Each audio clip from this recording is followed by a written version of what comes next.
Assalamualaikum warahmatullahi wabarakatuh.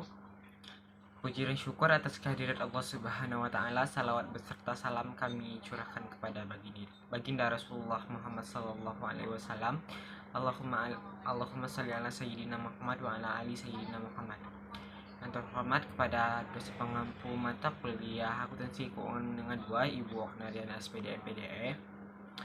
Baiklah, kami dari kelompok 1 yang beranggotakan saya Rahna Fernando dan rekan saya Gesies Fadiari, Ovalia Mulfianda, Nila Fazira, Salsabila Rahmatul Usni, dan Siti Azura akan menjelaskan tentang isu pelaporan piutang yang tak tertagih. Baik, terima kasih moderator. Saya akan menjelaskan bagaimana seharusnya Gmail mencatat diskon penjualan dan apa alasan untuk jumlah yang dicatat sebagai penjualan dengan metode neto.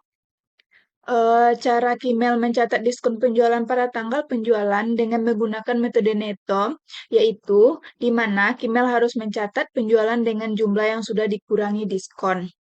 Terus sehingga tidak ada akun diskon penjualan yang terpisah, melainkan digabung dengan penjualan dan piutang.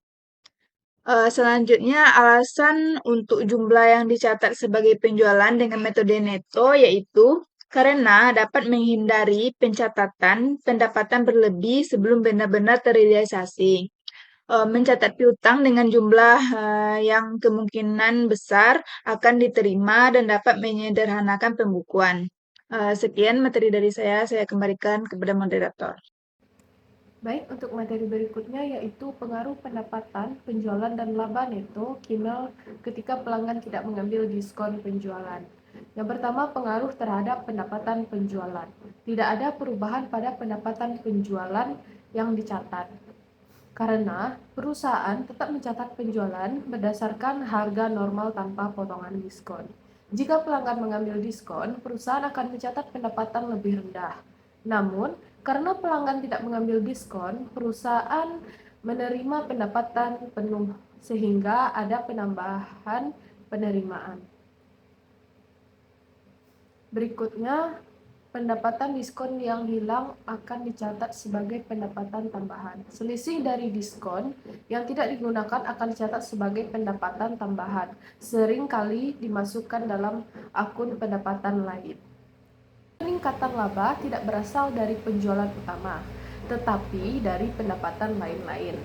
Laba akan meningkat karena perusahaan menerima pembayaran lebih besar dari yang diantisipasi jika diskon digunakan.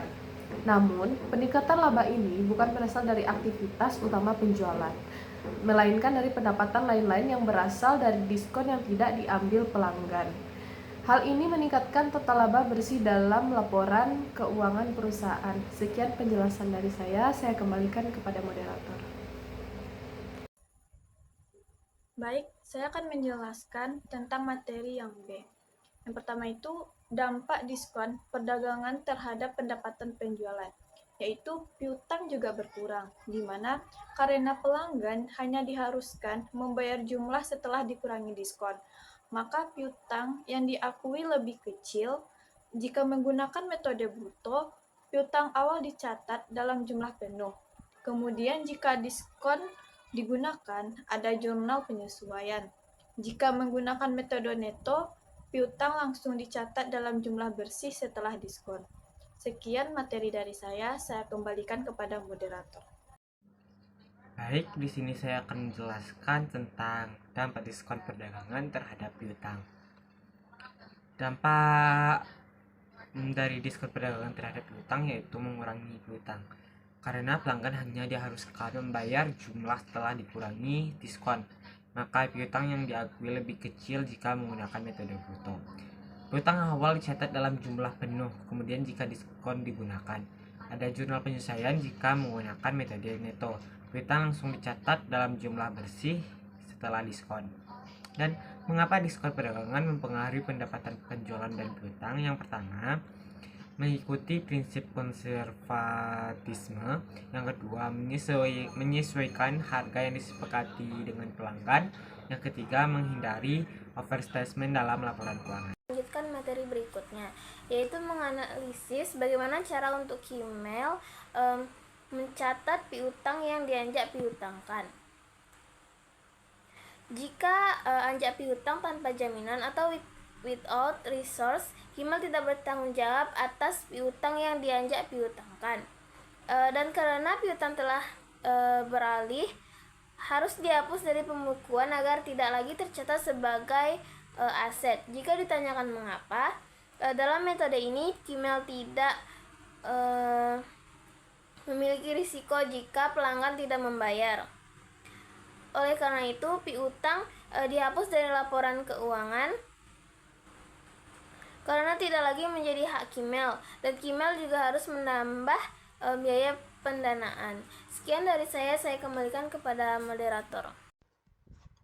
Baik, selanjutnya yaitu pencatatan wesel tagih dan bunga pada tanggal 31 Desember 2010. Adapun langkah-langkahnya, yang pertama yaitu pengakuan wesel tagih. Wesel tagih harus diakui sebagai aset dalam neraca Kimal karena siklus operasi Kimal kurang dari 1 tahun. Wesel tagih ini akan diklasifikasikan sebagai aset lancar. Yang kedua yaitu perhitungan bunga akrual. Karena wesel tagih memiliki bunga, Kimal perlu memperhitungkan dan mengakui bunga yang telah terakumulasi hingga 31 Desember 2010. Nah, untuk menghitung bunga akrual, Kimal perlu mengetahui yang pertama yaitu nilai pokok wesel tagih, tingkat bunga tahunan, serta periode waktu dari tanggal penerbitan yaitu 1 Oktober 2010 hingga tanggal pelaporan 31 Desember 2010. Nah, untuk rumus perhitungan bunga akrual sendiri yaitu nilai pokok dikali tingkat bunga dan juga dikali waktu.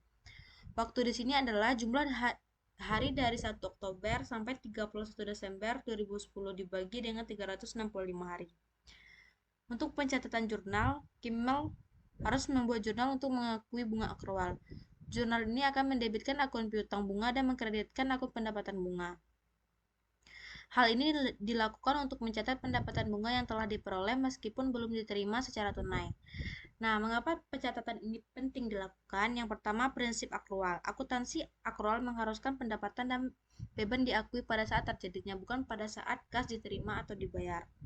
Oleh karena itu, bunga akrual harus diakui untuk mencerminkan pendapatan yang telah diperoleh oleh Kimal. Selanjutnya itu penyajian laporan keuangan yang akurat. Dengan mengakui bunga akrual, laporan keuangan Kimal akan menyajikan gambaran yang lebih akurat tentang posisi keuangan dan kinerja sebuah perusahaan. Selanjutnya yaitu hal ini juga penting untuk pengambilan keputusan oleh para pengakui kepentingan seperti investor dan juga kreditor. Selanjutnya, kepatuhan dengan standar akuntansi.